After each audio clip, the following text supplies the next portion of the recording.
Oh là là là là. Oh la dinguerie. Oh le match de fou. Barça-Inter. Oh, incroyable. Quand t'es ni supporter du Barça, ni supporter de l'Inter, tu te régales devant des matchs comme ça. Et quand tu passes d'un match comme hier entre le Paris Saint-Germain et le Benfica où de base devait y avoir un débrief, mais finalement il n'y en a pas eu parce qu'il n'y avait rien à dire, le match était lent, mou, d'un ennui total.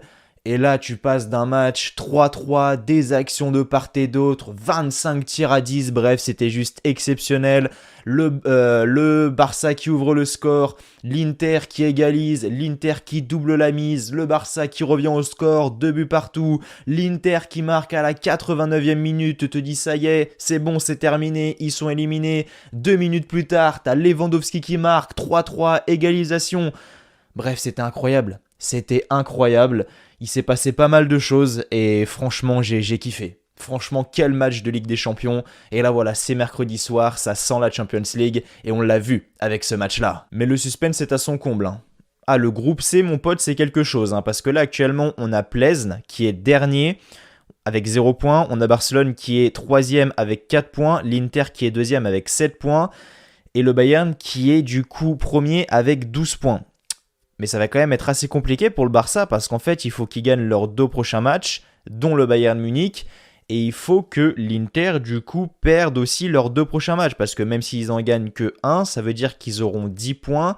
Si le Barça gagne leurs 2 prochains matchs également, ils auront 10 points. Et ça se joue au goal-average particulier. Donc ça veut dire que le Barça ont perdu face à l'Inter et ont fait match nul. Donc l'Inter passera et sera deuxième.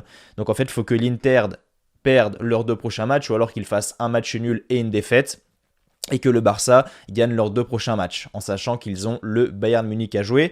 Donc c'est pas gagné d'avance. Après on va pas se mentir, le résultat ne reflète pas vraiment la physionomie du match. Pour moi le Barça aurait dû l'emporter parce qu'il y a eu une grosse domination de la part du FC Barcelone. Et dès la 16e minute de jeu, je pensais que le Barça allait le remporter, ce match, et qu'ils auraient la bonne étoile à leur côté, parce que la semaine dernière, c'était clairement l'Inter qui l'avait, notamment grâce à l'arbitrage, où finalement tout allait dans leur sens et non dans le sens du Barça. Et là, ce soir, dès la 16e minute de jeu, on a un coup de pied arrêté en faveur de l'Inter, alors que le Barça dominait. Et l'Inter, sur leur fameux coup de pied arrêté, tape la barre transversale, le ballon rebondit juste devant la ligne, le Barça n'encaisse pas ce but, et là je me suis dit, bon ok, ils ont la bonne étoile avec eux et ils peuvent vraiment faire quelque chose d'intéressant. On avait des joueurs en forme sur le flanc offensif, Rafinha, Dembélé, Lewandowski. Rafinha qui était intéressant sur son côté gauche, effectivement il arrivait à créer pas mal de renversements, il arrivait à créer du danger sur le but adverse avec des transmissions ou encore des frappes. Maintenant, je trouve que Ousmane Dembélé apporte plus que Rafinha quand même sur le côté droit. Je le trouve beaucoup plus percutant, beaucoup plus dangereux.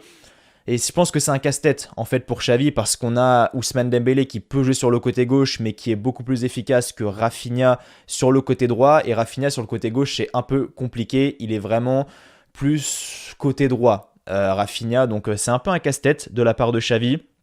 Même si le premier but du FC Barcelone, il y a Rafinha au départ de l'action et Dembélé à la conclusion. On a un long ballon dans la profondeur pour Rafinha, excentré, limite poteau de corner.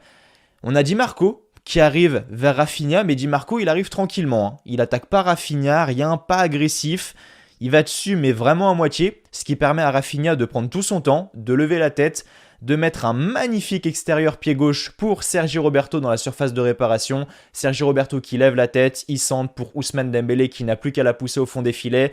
Ousmane Dembélé jaillit, but, ça fait 1-0 pour le Barça et là tout le stade s'enflamme. Bref, c'était extrêmement bien parti. Offensivement, franchement, ils ont géré. Surtout Lewandowski, mais ça, on en reparlera après. Mais le problème du Barça, c'est défensivement. Ce soir, ils l'ont payé cash, effectivement, parce que comme je le disais, le Barça dominait. Franchement, quand on regarde, le 3-3 n'est pas mérité. On va pas se mentir, le Barça méritait de l'emporter. Et ils prennent un but au retour des vestiaires sur une énorme erreur défensive. Et malheureusement, Christensen s'est blessé la semaine dernière. Et dès que tu as un joueur qui est blessé, un joueur aussi important, un joueur majeur comme Christensen, ça se fait tout de suite ressentir. Ça se fait ressentir parce que défensivement, le Barça ce soir, c'était extrêmement compliqué. Eric Garcia est piqué.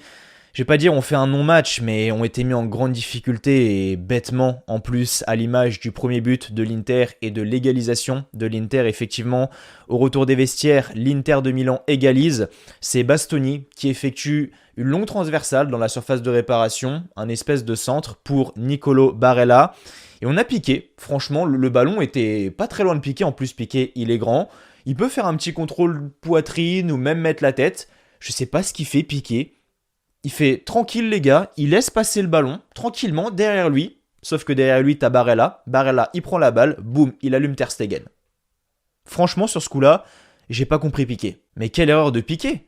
Quelle erreur de Piqué! Il a le ballon qui arrive comme ça, il le voit arriver, il le laisse passer volontairement comme ça. J'insiste bien sur le volontairement. Franchement, ça m'a choqué. Sauf que bah tu parles, Barella, il récupère le ballon, boum, il allume Ter Stegen. Énorme erreur de Piqué. Et tu le payes cash. Ah, quand tu passes de Piqué à Christensen, c'est pas pareil. Surtout que le Barça prend un deuxième but et encore une fois sur une erreur défensive.